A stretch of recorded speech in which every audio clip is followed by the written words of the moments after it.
Қазақ халқында шал деп кімді атағанын білесіз бе? Қария жасы келген, көпті көрген, тәжірибесі мол, құрметті адам. Бұл сөз жас қарттың азаматы ретінде әрқашан жоғары бағаланған атауы. Қазақ тілінде шал жасы 60-70 пен жоғары адамды білдіретін сөз көбіне қарапайым сөйлеу тілінде қолданылады. Ол тек жастың артқанын ғана білдіреді, құрмет деңгейін көрсетпейді. Ақсақал халық ішінде әлеуметтік беделі зор, ақыл-кеңес беретін азамат. Бұл атау қазақ қоғамында ерекше мағыналы, табиғи ақсақал, даналық пен тәжірибенің белгісі.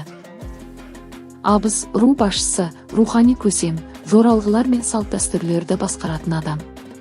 Бұл атау қарт дегеннен дәстүрлік, әлеуметтік мәні күшті тұлғаны білдіреді. Қазақ үшін қарттық тек жасқа емес, даналыққа, тәжірибеге және рухани биіктікке байланысты.